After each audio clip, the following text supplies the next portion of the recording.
بسم اللہ الرحمن الرحیم۔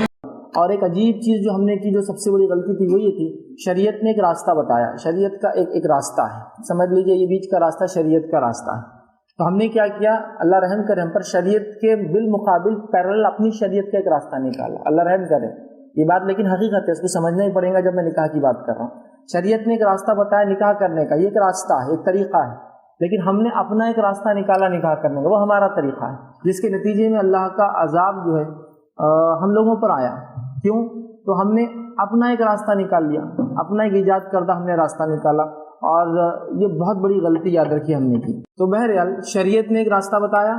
لیکن ہم نے کیا کیا، شریعت کے مقابلے میں اپنا ایک راستہ کریٹ کیا، ہر چیز میں کیا، خاص طور سے نکاح میں بھی کیا۔ اور نکاح کے تعلق سے نبی اکرم صلی اللہ علیہ وسلم نے اس کو آدھا دین بتایا، آدھا دین، انسان جب نکاح کرتا ہے آدھا دین مکمل کرتا ہے، بس پھر وہ باقی آدھے کی فکر کریں۔ تو اس آدھے دین کو ہم غیر شرعی طریقے سے مکمل کرتے ہیں،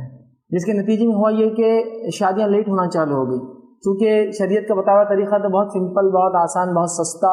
نہ اس میں کوئی قیمت انوالو تھی، نہ اس میں باقی چیزیں تھی، لیکن ہم نے کیا کیا، اپنا طریقہ نکالا، پیرلل نکالا، سائڈ بائی سائڈ نکالا، اور یہ سوچا کہ شاید اس سے بڑا ہم کو فائدہ ہونے والا ہے۔ نتیجہ یہ ہوا کہ نکاح مہنگے ہو گئے، نکاح مشکل ہو گئے، ٹھیک ہے، اور سب سے خطرناک چیز یہ ہوگی کہ اس کے برعکس زنا آسان ہو گیا، زنا سستا ہو گیا، زنا عام ہو گیا، زنا اللہ رحم کرے معمول بن گیا۔ اب یہ ایک الگ بات ہے کہ کوئی چیز آپ کے سامنے نہیں ہو رہی تو آپ یہ کہہ سکتے ہیں، آپ کیسا کہہ رہے کہ معمول بن گیا زنا؟ تو دیکھیے کوئی چیز کا اگر آپ کو علم نہیں ہے تو آپ یہ مت سمجھیے کہ وہ چیز نہیں ہو رہی ہے، ٹھیک ہے۔ حالات، ماحول جس طرح سے جا رہا ہے، اس تعلق سے جو لوگ اس پہ گہری نظر رکھتے ہیں وہی سمجھ رہے کہ دنیا کہاں جا رہی ہے، کہاں جا رہی ہے، کہاں جا رہی ہے۔ اسکولس کا اور کالجز کا یہ حال ہو چکا ہے، اللہ رحم کرے، کہ نوجوان لڑکے اور لڑکیاں خود طے کرتے ہیں کہ وہ اپنا قوات پن کو کب ختم کریں گے۔ ابھی شادی کی بات نہیں ہو رہی ہے،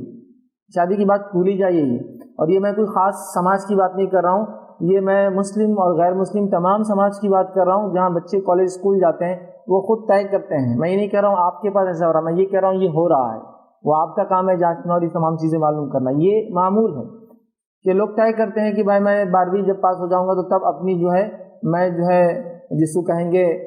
جو میں ابھی اکیلا ہوں یا میں نے جو اب تک کام نہیں کیا اس چیز کو میں طے کر کے کروں گا، اس کے لیے فنکشنز ہو رہے، اس کے لیے پروگرامس ہو رہے، اور یہ مسلم سماج میں بھی معمول بن چکا ہے۔ یہ الگ بات ہے، یہ کوئی چیز آپ کو دکھ نہیں رہی تو ہو نہیں رہی، ایسا نہیں ہے بس۔ تو یہ چیز بہت سنجیدگی والی ہے، اس کی وجہ یہ ہے کہ نکاح چونکہ مشکل ہے تو ان کو دوسرا عمل زیادہ آسان نظر آتا ہے۔ بھوک لگنا اگر فطرت ہے تو پھر کھانا کھانا پڑے گا اس کو، اگر آپ کھانا نہیں دیں گے تو وہ چرا کر کھائیں گا، چرا کر نہیں ملے گا تو آپ کو ختم کر کے کھائیں گا، آپ کو ختم کر کے نہیں ملے گا تو آپ کو ہی کھا لیں گا مار کر، کچھ نہ کچھ، کیونکہ بھوک اس کی فطرت ہے۔ تو فطری چیز کو جب دبا دیا جاتا ہے تو غیر فطری طریقے سے انسان اس چیز کو پورا کرتا ہے، یہ ہیومن نیچر ہے، اس کے کچھ تقاضے جو اللہ نے رکھے ہیں۔ تو لہٰذا جب ہم نے منمانا نکاح کیا، اپنے طریقے سے کیا، تو نکاح مشکل ہو گئے، مہنگے ہو گئے، اور نتیجہ یہ ہوا کہ اس چیز کو جو فطرت میں اللہ نے ڈالی تھی لوگ اس کو غیر فطری طور سے اس چیز کو جو حاصل کرنے کی کوشش کر رہے ہیں، جس میں نوجوان نسل برباد ہوتی جا رہی ہے، یاد رکھیے۔ تو لہٰذا سرپرستوں کو بھی اور نوجوانوں کو بھی یہ چیز سمجھنا ہوگی کہ نکاح میں خواہ مخواہ کی تاخیر بالکل بالکل بالکل